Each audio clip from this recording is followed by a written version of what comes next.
Gak ada dosa yang gak dimaafkan. Innallaha yaghfirudz dzunuba jami'a. Sesungguhnya Allah mengampuni dosa semuanya, termasuk syirik.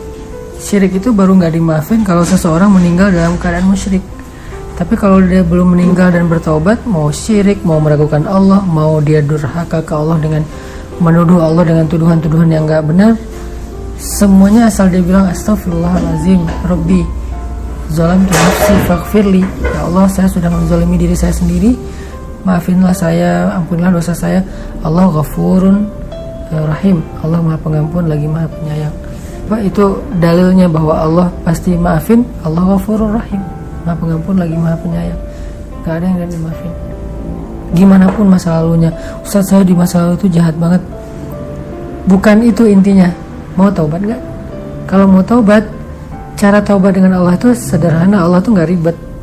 Cukup menyesali, bilang Allah maafin saya dengan bahasa kita boleh, dengan bahasa Arab Rabbi zalamtu nafsi faghfirli boleh, atau Rabbi firli wali walidayya boleh, apapun yang kita hafal Allah hapuskan. Segampang itu Ustaz, segampang itu.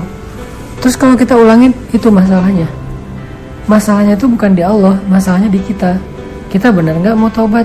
Kalau kita benar mau taubat, kita bikin dosa sekian puluh tahun, lalu kita mengatakan astagfirullah sekali aja, maka puluhan tahun dosa kita itu semuanya dihapus sama Allah.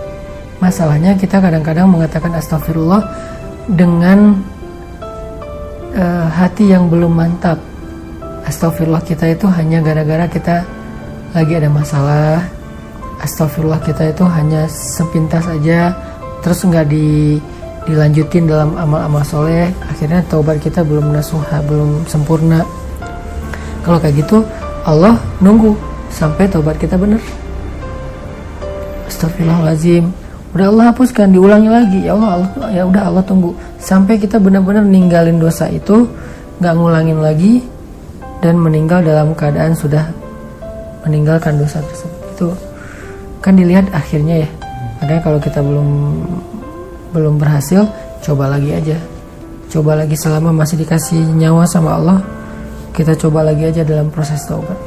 Ya, soalnya mungkin pas ya istilahnya iman lagi ngedrop, jadi datang lagi ragunya.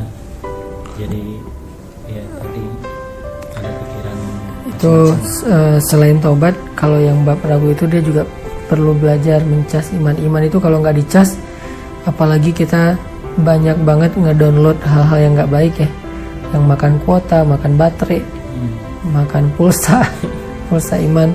Jadi harus sering-sering dicas. Ngecasnya, salah satu cara mencas iman yang paling sederhana itu adalah mendengar nasihat dari orang soleh. Dengerin taklim, dengerin booster, dengerin ceramah di YouTube. Pokoknya dengerin sebanyak-banyaknya biar iman kita dicas terus. Dengarkan itu dengan respek kepada ulama. Kalau kita mendengarkan nasihat tapi kita kayak sebel sama orangnya, susah. Kenapa sebel? Mungkin kita nggak suka aja sama image dia yang dibangun oleh media misalnya. Nah susah kalau kayak gitu. Tapi kalau kita mendengar dengan respek dan berhusnuzon bahwa dia itu orang soleh yang perlu kita dengarkan nasihatnya, itu akan kerasa. Pernah nggak dengar ceramah ke orang yang menurut Inung biasa aja, ceramahnya tuh bagus tapi kayak nggak berasa. Iya. Atau ceramahnya sederhana tapi karena kita respect sama orangnya jadi kayak berkualitas gitu kan. Penting menghargai orang lain itu penting. Sahabat mendengar nasihat dari Nabi itu langsung naik imannya. Kenapa? Mereka sangat menghargai Rasulullah, mereka sangat menghormati Rasulullah. Coba kalau kita ketika mendengar nama Rasulullah itu, kita langsung kayak ada rasa, wah ini bukan orang biasa nih yang disebut, yaitu sosok Rasulullah SAW. Minimal kalau mau lebih ideal sih kita bilang Sallallahu Alaihi Wasallam. Kalau orang zaman dulu itu sampai Sallallahu Alaihi Wasallam. Jadi selalu angkat tangan, dan itu nggak malu buat mereka. Kayak kita nggak malu pride dengan sesuatu yang sifatnya kehidupan anak muda. Harusnya dengan Rasulullah juga Sallallahu Alaihi Wasallam. Itu bentuk ekspresi penghormatan mereka, sehingga hadis nasihat Nabi itu, sunnah Nabi itu jadi sesuatu yang bernilai dan berharga.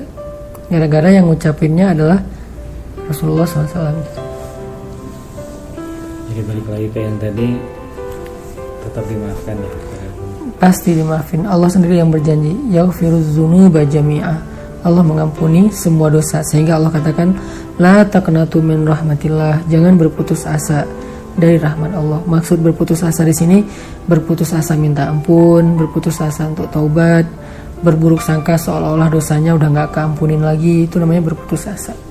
La taqnatu, jangan berputus asa. Sip.